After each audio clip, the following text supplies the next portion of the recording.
আরজিকর কাণ্ডে বিস্ফোরণ, 3 আইপিএসকে সাসপেন্ডের পর এবার কি মমতার দিকেই আঙুল?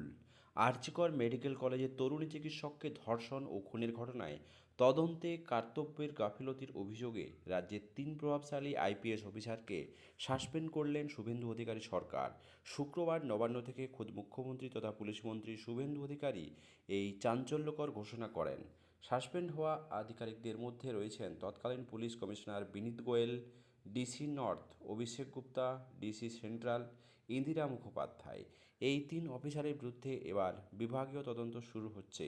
একই সঙ্গে এই ঘটনায় প্রাক্তন মুখ্যমন্ত্রী মমতা বন্দ্যোপাধ্যায়কে কী ভূমিকা ছিল তাতেও খতিয়ে দেখার স্পষ্ট ইঙ্গিত দিয়েছেন বর্তমান মুখ্যমন্ত্রী। নতুন করে খুলছে ফাইল, নবান্নের কড়া পদক্ষেপ। মুখ্যমন্ত্রী জানান, আরজিকর মামলার ফাইল আবার নতুন করে খোলা হচ্ছে। দায়িত্ব নেওয়ার পর স্বরাষ্ট্র মন্ত্রকের কাছ থেকে তৎকালীন পুলিশ আধিকারিকদের ভূমিকা সংক্রান্ত তথ্য অনুসন্ধান করেই এই প্রশাসনিক সিদ্ধান্ত নেওয়া হয়েছে। শুভেন্দু অধিকারীর অভিযোগ, ঘটনার পর প্রাথমিক পদক্ষেপ ও এফআইআর করার ক্ষেত্রে চরম গাফিলতি এবং মিসহ্যান্ডেলিং করা হয়েছিল। এমনকি নির্যাতিতার পরিবারের রাজ্য সরকারের পক্ষ থেকে টাকা বা ঘুষ দেওয়ার যে অভিযোগ উঠেছিল তারও নিরপেক্ষ তদন্ত হবে। এই তদন্ত প্রক্রিয়াকে প্রভাবমুক্ত রাখতেই 3 আইপিএসকে সাসপেন্ড করা হয়েছে। কল লিস্ট এবং হোয়াটসঅ্যাপ চ্যাট খতিয়ে দেখার নির্দেশ।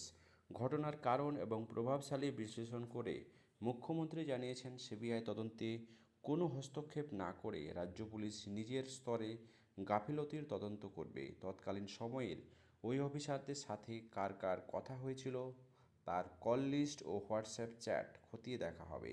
এই নির্দেশ পিছনে কোনো মন্ত্রী বা তৎকালীন মুখ্যমন্ত্রীর নির্দেশ ছিল কি না তাও তদন্তের আওতায় আসবে। পাশাপাশি তৎকালীন এক ডিসি কোনো এখতিয়ারে পুলিশের মুখপাত্র না হয়েও বিতর্কিত সাংবাদিক বৈঠক করেছিল সেটিও খতিয়ে দেখা হবে স্বরাষ্ট্র দপ্তরে।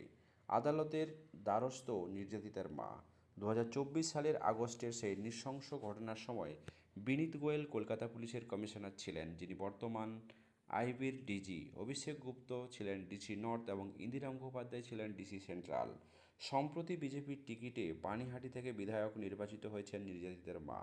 তিনি বুধবার আদালতে তৎকালীন বিধায়ক নির্মল ঘোষসহ 3 জনের গ্রেপ্তারির দাবি মামলা করেছেন। তার অভিযোগ, মেয়ের দেহের দ্বিতীয়বার ময়নাতদন্তে বাধা দেওয়া হয়েছিল এবং তড়িঘড়ি করে দেহ দাহ করা হয়েছিল। এই আইনি তৎপরতার মাঝেই রাজ্য সরকারের এই কঠোর পদক্ষেপ অত্যন্ত তাৎপর্য বলে মনে করছেন রাজনৈতিক মহল।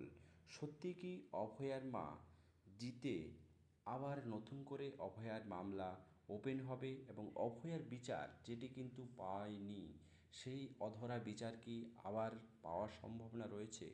আপনাদের কি মত? নতুন বিজেপি সরকার মুখ্যমন্ত্রী শুভেন্দু অধিকারীর নির্দেশে সত্যিই কি অভয়া আবার বিচার পাবে? অবশ্যই আপনার মত কমেন্ট বক্সে জানাতে ভুলবেন না। চ্যানেলে নতুন হলে সাবস্ক্রাইব করে পাশে থাকবেন।